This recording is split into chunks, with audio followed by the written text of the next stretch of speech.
Hello. आज हम लोग देखेंगे output power equation of an alternator. Output power equation of an alternator. ठीक है, ये काफ़ी ज़्यादा इम्पोर्टेंट होता है। कुछ कुछ बहुत ही इम्पोर्टेंट क्वेश्चन इससे रिलेटेड है, इसको समझना हमको ज़रूरी है।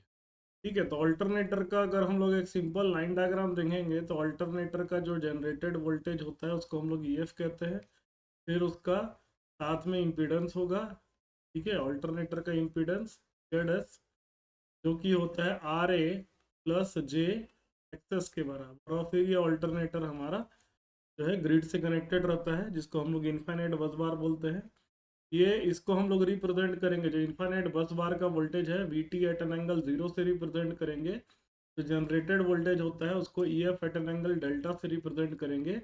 ई एफ को हम लोग बोलते हैं no load output voltage of generator. No load output voltage of generator. ठीक है, और हमारा ईएफ हो गया। डेल्टा को हम लोग क्या कहेंगे? डेल्टा को हम लोग बोलते हैं लोड एंगल, बोलते हैं लोड एंगल कहते हैं। ठीक है, तो पहले आउटपुट पावर इक्वेशन देखेंगे, फिर उसके बाद एक उसका फेजर डायग्राम भी देख लेंगे। जेड एस जो होता है, जेड एस को हम लोग रिप्रेजेंट करते हैं mod Z S at an angle theta. ये जो थीटा है ये क्या होता है? इसको हम लोग बोलते हैं इम्पीडेंस एंगल। थीटा हमारा क्या होता है? इम्पीडेंस एंगल होता है।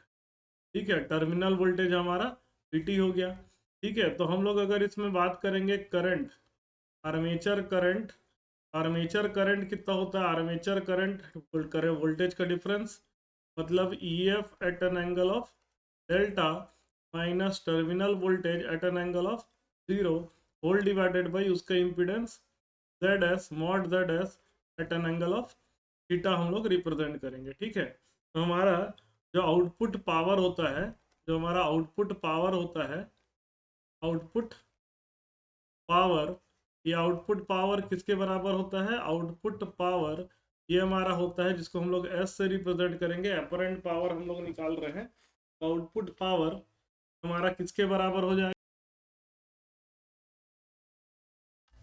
आउटपुट पावर एस क्या होता है? Output power as apparent power ये होता है V into V T into I A का कॉन्जुगेट होता है। ठीक है, V इंटू आई का कॉन्जुगेट होता है।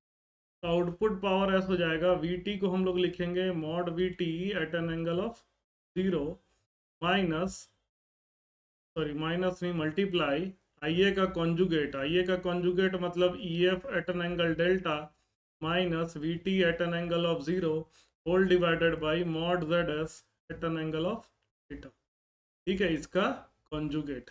ठीक है, इसका कॉन्जुगेट हमारा S बराबर हो जाएगा V T mod V T at an angle of zero multiply by, conjugate करते हैं तो एंगल माइनस हो जाता है तो हो जाएगा E F at an angle of minus delta minus V T at an angle of zero, whole divided by mod Z S at an angle of minus theta हो जाएगा। ठीक है, अब क्या होता है, इसको अप्रोक्सीमेशन करने के लिए हम लोग ये मानते हैं कि आर ए जो होता है वो बहुत कम होता है एक्सेस से, जिसके कारण से जेड एस आपका कितना बन जाता है? जेड एस में आर ए वाले पार्ट को अगर हम लोग नेग्लेक्ट कर देते हैं तो X S at an angle of 90 degree हो जाता है। मतलब थीटा की जगह आपको लेना है 90 डिग्री। तो अब हमारा जब इस इक्वेशन को अगर हम लोग रीराइट करते हैं, अप्रोक्सीमेशन करके रीराइट करते हैं, तो हमारा एक्सप्रेशन आ जाएगा S is equal to mod V T at an angle of zero multiply by E F at an angle of minus delta minus V T at an angle of zero, whole divided by X S आपका Z S बन जाएगा आपका X S at an angle of minus 90। ठीक है, तो इसको अगर solve करेंगे तो ये हो जाएगा V T E F upon X S at an angle of 90 minus delta minus V T का square upon X S at an angle of 90। इसको सॉल्व करेंगे तो अब इसको रियल और इमेजिनरी पार्ट में अगर आप चेंज करते हैं तो एस इज इक्वल टू हो जाएगा V T E F upon access cos of 90 minus delta minus vt square upon xs cos 90 plus j vt ef upon xs sin 90 minus delta minus vt square upon X sine 90। ठीक है, तो हम लोग इसको जब s को हम लोग p प्लस जे क्यू के फॉर्म में लिख सकते हैं। s जो होता है ये हमारा p प्लस जे क्यू के फॉर्म में होता है, मतलब जो रियल पार्ट है वो हमारा p होगा और इमेजिनरी पार्ट हमारा q होगा। तो रियल पार्ट हमारा क्या है, V T E F upon X S cos 90 minus delta we T E F upon X S cos 90 minus delta minus V T square upon X S cos 90। ठीक है, cos 90 की value 0 होती है और cos 90 minus delta क्या होता है, sine delta होता है। तो ये बन जाएगा अपना V T E F upon X S sine delta. ठीक है, ये हमारा रियल पावर डिलीवर आ गया, कितना रियल पावर डिलीवर कर रहा है। उसी तरह से रिएक्टिव पावर अगर निकालेंगे तो V T E F upon X S sine 90 minus delta हो जाएगा आपका cos delta minus V T square upon X S sine 90 आपकी होती है 1। तो इसमें हम लोग क्या कर सकते हैं, we T upon X S को कॉमन ले सकते हैं। ये आपका बचेगा ई F cos delta minus V T. अब ये वाला जो टर्म है, ये जो टर्म है हमारा, ये टर्म बहुत ज़्यादा इंपॉर्टेंट होता है ये समझने के लिए कि हमारा जो है जनरेटर या अल्टरनेटर अंडर एक्साइटेड है कि ओवर एक्साइटेड है। तो इसको समझने के लिए ये समझिए कि if E F cos delta, if E F cos delta minus V T it is greater than 0, मतलब E F cos delta is greater than V T अगर आपका आता है, देन जनरेटर या alternator is, then alternator is overexcited. उस condition पे alternator क्या होता है, ओवर एक्साइटेड होता है। ठीक है, ओवर एक्साइटेड होने का मतलब क्या होता है कि जो रियल रिएक्टिव पावर है वो डिलीवर करेगा। ठीक है, रिएक्टिव पावर डिलीवर करेगा। ठीक है, अब रिएक्टिव पावर भी दो तरीका का होता है। एक होता है आपका लैगिंग वी ए आर।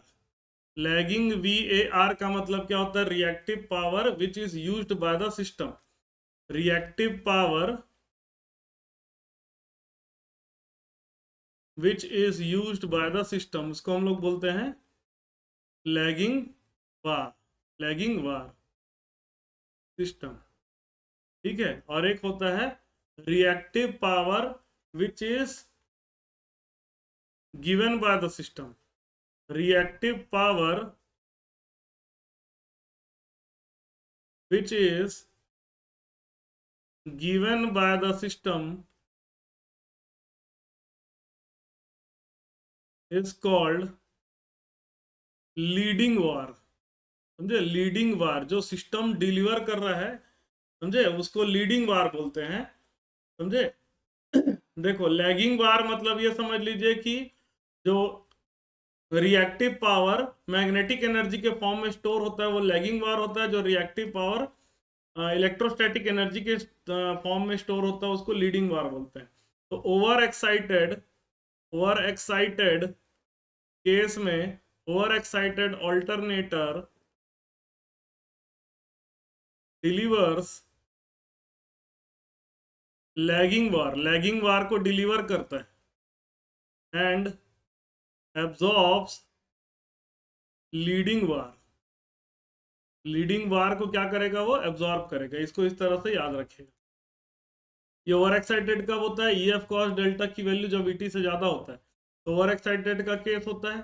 ठीक है, अब जैसे बात करते हैं अंडर एक्साइटेड। अंडर एक्साइटेड क्या होगा, अंडर एक्साइटेड केस जब होता है जब ई F cos delta is less than V T. अगर ई एफ कॉस डेल्टा की वैल्यू वी टी से कम है उसको हम लोग बोलते हैं अंडर एक्साइटेड केस। तो इन अंडर एक्साइटेड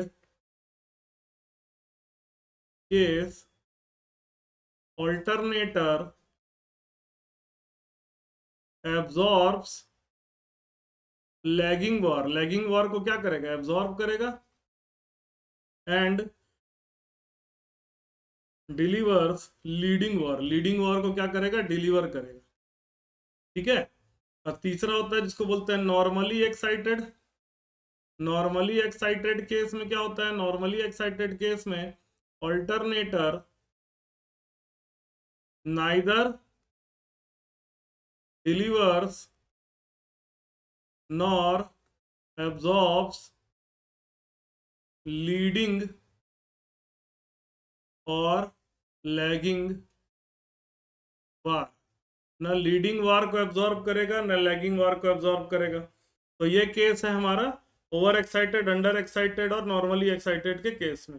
मतलब अल्टरनेटर के पास टेंडेंसी होती है लीडिंग वार एब्जॉर्ब करना, डिलीवर करना, ऐसी लैगिंग वार को एब्जॉर्ब करना और डिलीवर करना। ठीक है, दोनों चीजों की उनकी टेंडेंसी होती है। नेक्स्ट हम लोग आते हैं phasor diagram of the alternator. Phasor diagram of the alternator. ठीक है, तो तीन तरह का फेजर डायग्राम बनेगा। एक होगा लैगिंग पावर फैक्टर, एक लीडिंग पावर फैक्टर और एक यूनिटी पावर फैक्टर। ठीक है, तो पहले हम लोग देख लेते हैं एट लैगिंग पावर फैक्टर। ठीक है, लैगिंग पावर फैक्टर पे फेजर डायग्राम क्या होता है। तो हम लोग जब इसका ऑल्टरनेटर का फेजर डायग्राम बनाते हैं तो हम लोग करंट को रिफरेंस में लेते हैं। तो देखिए ये आपका करंट रहेगा। ठीक है, ये आपका क्या हो गया, करंट हो गया। मान लेते हैं ये करंट मेरा हो गया आइए। ठीक है, वोल्टेज जो होगा वो करंट से लीड करेगा by an angle phi. Voltage जो होगा वो करंट से लीड करेगा बाय एन एंगल फाई। तो इसको लीड करवा देते हैं, ये वी टी हमारा बन गया। ठीक है, अब इक्वेशन हमारा क्या बनेगा, E F is equal to V T plus I A R A plus J I A X S. ये हमारा इक्वेशन बनेगा। तो वी टी हमारा ये बन गया। तो V T plus I A R A, I A के डायरेक्शन में बन जाएगा आपका आई ए आर ए और plus J I A access. ठीक है, ये हमारा बन गया आई A R A, I A R ए, और ये बन गया अपना V T plus I A R A plus J I A X S. ये हमारा क्या होगा, फाइनली हमारा ई एफ होगा। तो ये हमारा क्या बन गया, ई एफ हो गया। ठीक है, ये मेरा क्या बन गया, ई एफ हो गया। ठीक है, ये जे आई ए एक्सेस वाला टर्म है। ठीक है, तो हम क्या करते हैं, हम एक काम करते हैं, हम परपेंडिकुलर लाइन ड्रॉ कर लेते हैं। ठीक है, जैसे यहाँ से एक मैं परपेंडिकुलर लाइन ड्रॉ कर लेता हूँ। ठीक है, देखिए यहाँ पर से मैं एक परपेंडिकुलर लाइन ड्रॉ कर लेता हूँ नीचे की तरफ। ठीक है, तो यहाँ से यहाँ तक का जो मेरा ये हो जाएगा, ये हमारा हो जाएगा वी टी। और ये एक और लाइन ड्रॉ कर लेता हूँ। ठीक है, तो आपका इसको मैं नेमिंग कर देता हूँ, इसका नाम मैं लिख देता हूँ ओ, फिर ओ हो गया ये, फिर ए, फिर बी, फिर सी और डी। ठीक है, तो हम लोग देखते हैं यहाँ पर कि in triangle O B D triangle को देखेगा, और जो है हमारा राइट एंगल ट्रायंगल है, ओ बी का स्क्वायर प्लस बी डी का स्क्वायर बराबर ओ डी का स्क्वायर हो जाएगा। अब ओ बी क्या है, ओ बी जो है ओ ए प्लस ए बी का होल स्क्वायर है। अब बी डी क्या है आपका, बी डी ये वाला जो एंगल है, ये भी ध्यान रखिएगा, ये एंगल आपका फाई है। और ये कंप्लीट एंगल जो होता है, सॉरी, पी टी और ई एफ के बीच में जो एंगल होता है वो हमारा होता है डेल्टा। तो O A plus A B, O B कितना हो जाएगा, O A plus A B. अब बी डी कितना हो जाएगा, B C plus C D का whole square is equal to O D का स्क्वायर। ओ ए क्या है हमारा, ओ ए जो है हमारा वी टी कॉस फाई के बराबर है। वी टी कॉस फाई के बराबर है। वी टी का जो कॉस वाला कंपोनेंट लेंगे तो वी टी कॉस फाई हो जाएगा ओ ए। ए बी कितना है, आई ए आर ए के बराबर है, आई ए आर ए के बराबर है, इसका whole square. Plus B C कितना है, बी सी हमारा वी टी साइन फाई के बराबर है, वी टी साइन फाई के बराबर है। प्लस सी डी कितना है, आई ए एक्स एस के बराबर है, इसका होल स्क्वायर। बराबर ओडी कितना है, ईएफ के बराबर है। तो हमारा इक्वेशन क्या बन रहा है, इक्वेशन बन रहा है ईएफ का स्क्वायर, ईएफ का square is equal to, EF का square is equal to V T cos phi plus I A R A का whole square plus V T sine phi plus I A X S का whole square. तो आपका EF कितना बन जाएगा, EF आपका बन जाएगा अंडर रूट में V T cos phi plus I A R A का होल स्क्वायर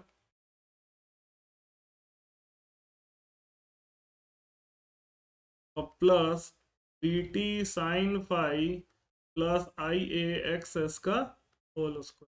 तो हमारा लैगिंग पावर फैक्टर में ईएफ की वैल्यू अगर आपको निकालना है, वीटी और आई ए दिया है, तो इस तरह से आप निकालिएगा। ठीक है, अब हम लोग आते हैं नेक्स्ट जो है हमारा यूनिटी पावर फैक्टर की बात करते हैं। यूनिटी पावर फैक्टर में क्या होगा, जिस लाइन में आप करंट बनाएंगे उसी लाइन में आपको वोल्टेज भी बनाना है। ये आपका करंट हो गया, उसी लाइन में आप क्या बनाइए, वोल्टेज भी बनाइए। ठीक है, उसी लाइन में आपको क्या करना है, वोल्टेज भी बनाना है। तो ये हमारा हो गया V T plus I A R A इस डायरेक्शन में, सेम डायरेक्शन में I A R A plus J I A X S, plus J I A X S. ये हमारा क्या हो जाएगा, ई एफ के बराबर हो जाएगा। ये हमारा आई ए, ये हमारा टोटल हो गया वी टी प्लस ये हो गया आई ए आर ए, ये हो गया जे आई ए एक्स एस, ये हमारा हो गया ई एफ। अब हमारा ई एफ का ई एफ कितना हो जाएगा, ई एफ हो जाएगा under root V T plus I A R A का whole square plus I A X S का होल स्क्वायर। ये हमारा ई एफ हो जाएगा यूनिटी पावर फैक्टर के लिए। ठीक है, अब हम लोग आते हैं लीडिंग पावर फैक्टर के लिए। तो लीडिंग पावर फैक्टर के लिए देखें तो ये हमारा आई ए, और आई ए से आई ए लीड करेगा, वोल्टेज लैग करेगा, तो ये हमारा हो गया आई ए। ठीक है, वी टी नीचे बनाऊंगा मैं, ये बन जाएगा वी टी, वी टी नीचे बनाऊंगा V T plus I A R A plus J I A X S is equal to क्या हो जाएगा, आपका ई एफ हो जाएगा। ठीक है, ऊपर ले लेता हूँ,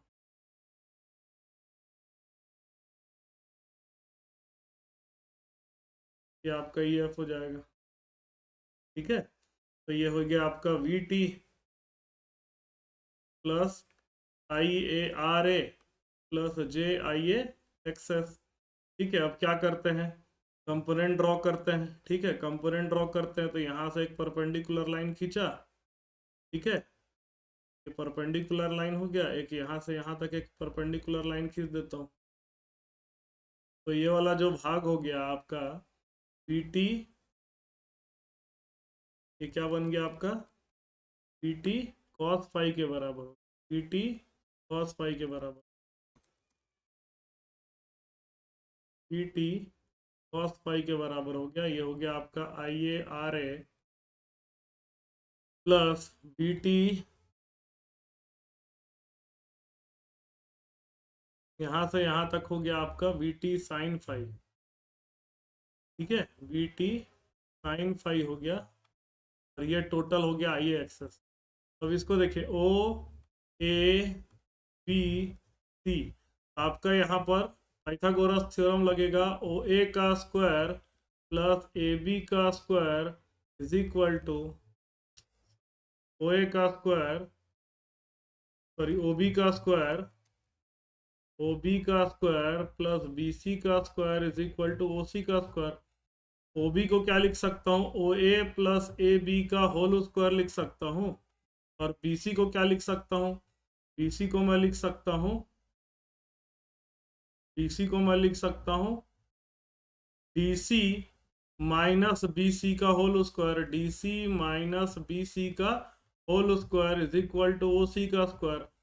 ओ ए कितना है आपका वी टी कॉस फाई है, प्लस ए बी कितना है आई ए आर ए है, इसका whole square, plus D C कितना है आपका आई ए एक्सेस है, माइनस BC कितना है आपका VT,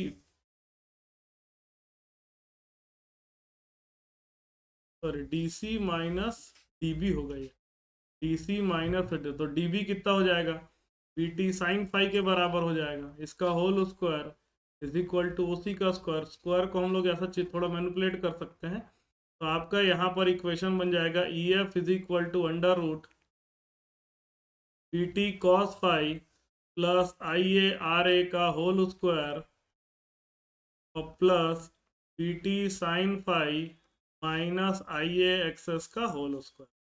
ठीक है, तो ये तीनों केस के लिए अगर हम लोग एक जनरल इक्वेशन देखेंगे तो हमारा जनरल इक्वेशन क्या आ जाएगा, जनरल इक्वेशन और EF, तो EF का जनरल इक्वेशन आ जाएगा EF is equal to under root BT cos phi plus IA का whole square plus BT sine phi plus minus IA का होल स्क्वायर।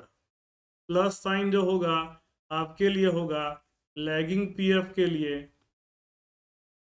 और माइनस साइन जो होगा ये आपका हो जाएगा लीडिंग PF के लिए। ठीक है, लीडिंग PF के लिए होता है। तो इसी कारण से EF की वैल्यू लैगिंग और यूनिटी पावर फैक्टर में आपको कॉस फाई को 1 लेना है, यूनिटी पावर फैक्टर में आपको क्या करना है, कॉस फाई को 1 ले लेना है और साइन फाई को 0 ले लेना है। ठीक है, तो ये दो एक्सप्रेशन हमारा बहुत काम आता है। देखिए, और ये जो हम लोग कर रहे हैं ये अभी तक हम लोग नॉन सेलिएंट पोल मशीन के लिए कर रहे हैं। सेलिएंट पोल का पूरा चित्र बदल जाएगा। ठीक है, तो सेलिएंट पोल जब करेंगे तो उसको भी मैं आपको बताऊंगा कि सेलिएंट पोल को किस तरह से हमको करना है। ठीक है, तो ये हमारा इक्वेशन हो जाएगा आपका इसके लिए, यूनिटी पावर फैक्टर के लिए और प्लस लैगिंग पावर फैक्टर के लिए। चलिए कुछ क्वेश्चन बनाएंगे। An under excited alternator supplies, अभी बताया हूँ अंडर एक्साइटेड ऑल्टरनेटर जो होता है वो लीडिंग वार को सप्लाई करता है। Damper winding are used in alternator to, अब यह याद रखिएगा डैम्पर वाइंडिंग जो होता है एक होता है फेनोमेना जिसको बोलते हैं हंटिंग। जो मोटर जो रोटर होता है ना उसमें जो वाइब्रेशन होता है, vibration in rotors are called hunting. Vibration in rotor is called hunting, उसको क्या बोलते हैं अपन, हंटिंग बोलते हैं। तो वो जो हंटिंग होता है उसको कम करने के लिए क्या करते हैं, डैम्पर वाइंडिंग लगाते हैं। डैम्पर वाइंडिंग क्या होता है, जैसे रोटर में कुछ स्लॉट को जानबूझ के खाली छोड़ दिया जाता है। ठीक है, यार समझिएगा डैम्पर वाइंडिंग क्या होता है, रोटर में कुछ स्लॉट, जैसे कई सारे स्लॉट होंगे तो रोटर में क्या होगा, रोटर में जो स्लॉट होता है वो DC वाइंडिंग के लिए होता है, तो रोटर में कुछ वाइंडिंग कुछ स्लॉट को खाली छोड़ देते हैं। ठीक है, कुछ स्लॉट को खाली छोड़ देते हैं और उसमें खाली ना क्या करते हैं, रॉड या बोलते हैं बार को डाल करके उसको शॉर्ट करके छोड़ देते हैं। बार को डाल करके क्या कर देते हैं, उसको शॉर्ट करके छोड़ देते हैं। तो इसको क्या बोलते हैं हम लोग, इसको बोलते हैं डैम्पर वाइंडिंग। ठीक है, इसको क्या बोलते हैं हम लोग, डैम्पर वाइंडिंग। अब देखिए जब ये काम कब करेगा, जब वाइब्रेशन चालू होगा तो जो है सिंक्रोनिज्म थोड़ा बदल जाता है, तो उस समय डैम्पर वाइंडिंग में करंट फ्लो करने लगेगा। डैम्पर वाइंडिंग देखिए सिंपल सा है, इंडक्शन मोटर के टाइप का वाइंडिंग है। ये तभी काम करेगा, डैम्पर वाइंडिंग में करंट तभी फ्लो करेगा जब रोटर का स्पीड और जो रोटेटिंग मैग्नेटिक फील्ड का स्पीड अलग अलग होगा। नॉर्मली जो अल्टरनेटर होता है दोनों सेम स्पीड में वर्क करते हैं, सिंक्रोनस इसलिए बोलते हैं। लेकिन जब इनके बीच में वाइब्रेशन होने लगेगा तो ये डैम्पर वाइंडिंग में करंट फ्लो करेगा, ये एक टॉर्क प्रोड्यूस करता है जो डैम्पिंग प्रो ये क्या करेगा, ये डैम्पिंग टॉर्क प्रोवाइड करेगा। देखो damper winding current flows only, current flows only when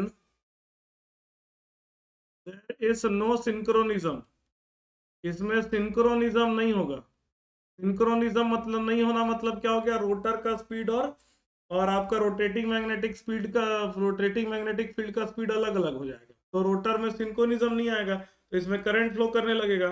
तो डैम्पर वाइंडिंग करंट जो होगा वो एक टॉर्क प्रोड्यूस करेगा। Damper winding current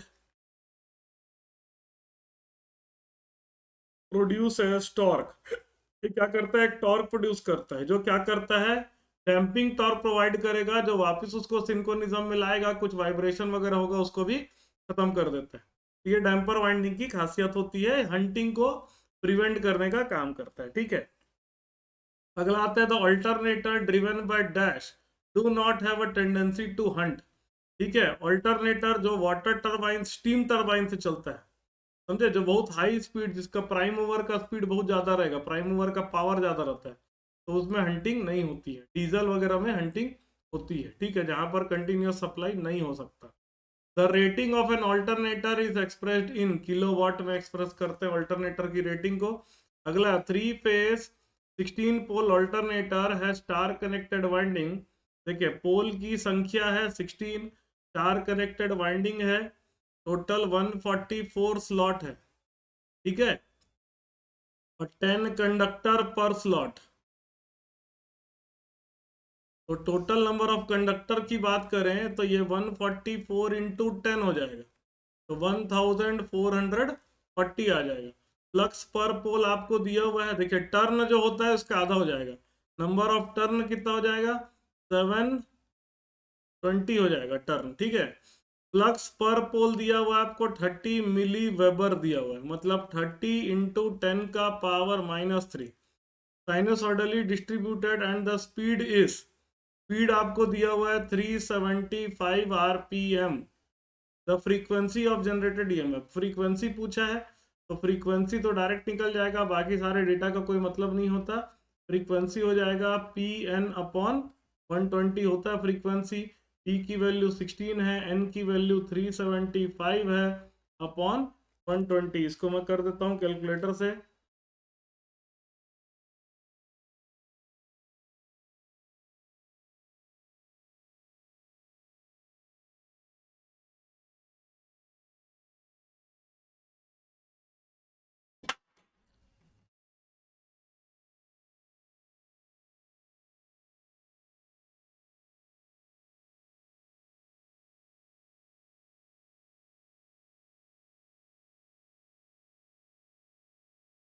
16 into 375 upon 120 कर दिए तो इसका आंसर आ जाएगा 50 हर्ट्स।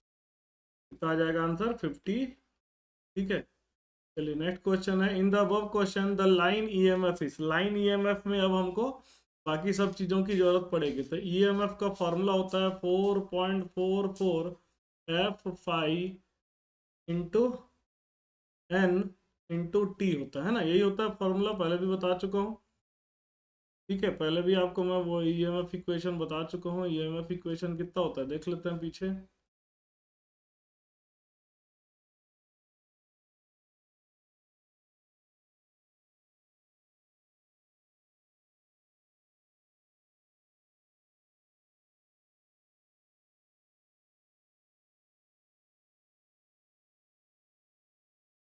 ईएमएफ इक्वेशन क्या होता है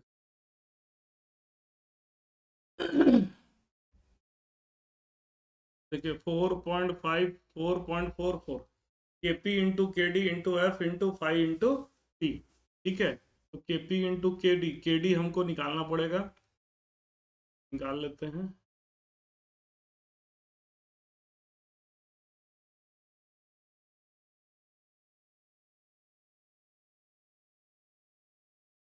देखिए, पहले के डी निकाल लेता हूँ मैं।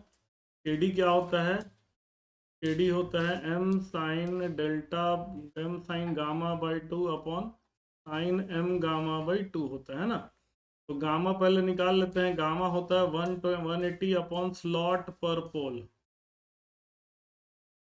ठीक है, तो 180 अपॉन स्लॉट पर पोल कितना आएगा, स्लॉट हमारा है 144 अपॉन 16।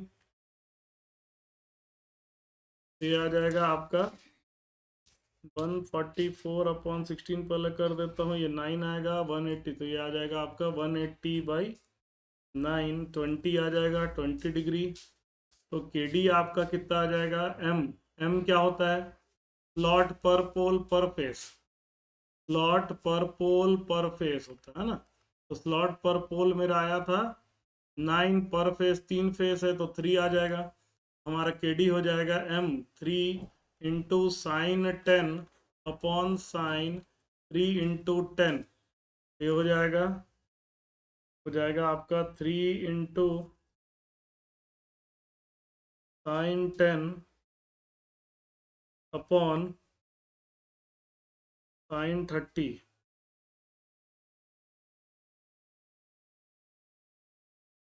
ये आपका आंसर आ जाएगा 1.04 आ रहा है।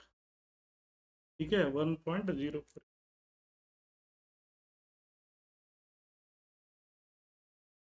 जाएगा। 10,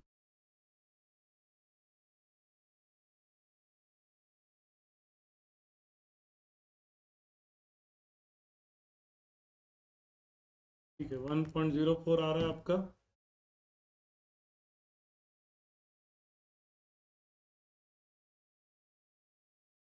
और ये 15 आएगा ना, तो मतलब ये साइन, ये आपका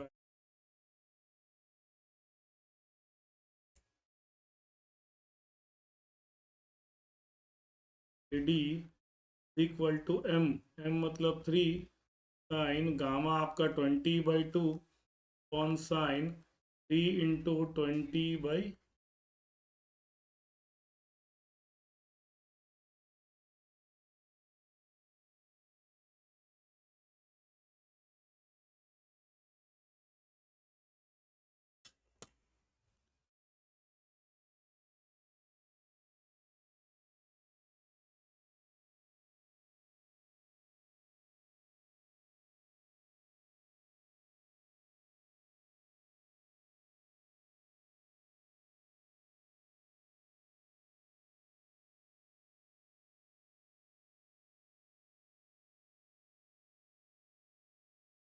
ये फॉर्मूला हमने थोड़ा सा गलत लिख दिया था। ठीक है, थोड़ा सा मैं गया था, के डी जो होता है sine M gamma by 2 upon M sine gamma by 2 होता है ना। ये हो जाएगा साइन ऑफ 3 × 20/2 अपॉन 3 × साइन 20/2। ठीक है, तो इसको जब हम लोग सॉल्व कर देते हैं, आंसर आएगा, के डी की वैल्यू याद रखिएगा हमेशा 1 से कम आता है, ज़्यादा आ रहा है मतलब कहीं ना कहीं गड़बड़ी है। तो 3 दूनी 60 हो जाएगा, साइन 60 साइन 30 हो जाएगा ना, T sine divided by 3 × sine 10 हो जाएगा। सर आ जाएगा 0.959।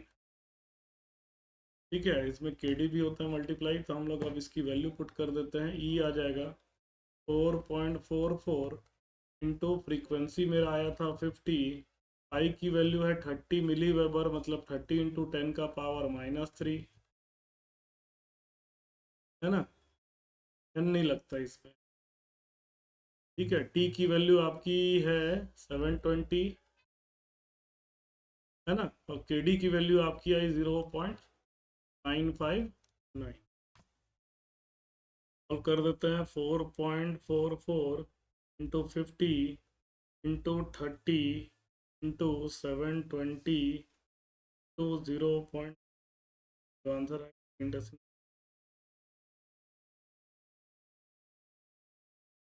करीब आपका 3750 वोल्ट। ठीक है, चलिए आगे बढ़ते हैं। If the excitation of alternator operating in parallel with other alternator is decreased, ठीक है, एक्साइटेशन को कम कर देंगे तो पावर फैक्टर क्या हो जाएगा, वो बन जाएगा, लैगिंग बन जाएगा, पावर फैक्टर और कम होने लगेगा। एक्साइटेशन बढ़ाते हैं तो पावर फैक्टर लीडिंग की तरफ जाता है, एक्साइटेशन कम करेंगे तो पावर फैक्टर लैगिंग की तरफ जाएगा। ठीक है, the distribution of load between two alternator operating in parallel can be change. Load distribution कैसे चेंज कर सकते हैं, प्राइम मूवर के टॉर्क को चेंज करके लोड डिस्ट्रीब्यूशन चेंज कर सकते हैं। एक तो बताया था कि लोड मतलब पावर पी का डिस्ट्रीब्यूशन, और पी जो है डायरेक्टली रिलेटेड होता है आपका जो हमारा ड्राइविंग टॉर्क होता है उससे रिलेटेड होता है। ठीक है, चलिए आगे बढ़ते हैं। If the excitation of alternator operating in parallel with other alternator is increase above the normal value, it's power factor क्या हो जाएगा, लीडिंग चले जाएगा। एक्साइटेशन बढ़ाएंगे तो पावर फैक्टर लीडिंग की तरफ जाएगा, एक्साइटेशन कम करेंगे तो पावर फैक्टर लैगिंग की तरफ जाएगा। The voltage of bus bar to which several alternators are parallel may be revved by simultaneously कैसे कर सकते हैं वोल्टेज को बढ़ा सकते हैं? फील्ड वोल्टेज फील्ड पे डिपेंड करता है, फ्रीक्वेंसी उसके ऊपर, पावर के ऊपर डिपेंड करता है। The frequency of the system several alternator can be increase simultaneously. Frequency कैसे बढ़ा सकते हैं? Increase the speed of prime mover, prime mover के स्पीड को बढ़ा दीजिए। The voltage drop in an alternator when under load is due to, voltage drop किसके कारण से होता है? आर्मेचर रेजिस्टेंस के कारण से भी होता है, आर्मेचर रिएक्टेंस के कारण से भी होता है, आर्मेचर रिएक्शन के कारण से होता है। तो फाइनल आंसर ये आएगा आपका लास्ट वाला, all of the above. For producing an EMF of given frequency, an alternator will run at greatest speed for, ठीक है, स्पीड ज्यादा कब होगा? तो n is equal to 120f upon p होता है, ठीक है। तो speed is maximum when p is minimum, और p मिनिमम कब हो सकता है? 2 हो सकता है, 2 से कम और पोल तो हो नहीं सकता। Two pole alternator is running at 1500 rpm. Its angular velocity is, ठीक है, एंगुलर वेलोसिटी जो होता है ये 2 पाई n अपॉन 60 के बराबर होता है। तो ये हो जाएगा 2 इंटू पाई 22/7, n के जगह 1500/60। इसको अगर हम लोग सॉल्व कर देते हैं, 2 into pi into n 1500 divided by 60, 157 radian पर सेकेंड। पॉइंट में आ रहा है लेकिन आसपास 157 रेडियन पर सेकेंड है, ठीक है। तो हम लोग और कुछ क्वेश्चन किए, नेक्स्ट क्लास में हम लोग सेलिएंट पोल अल्टरनेटर के बारे में पढ़ेंगे और फिर उसके क्वेश्चंस को हम लोग बनाएंगे।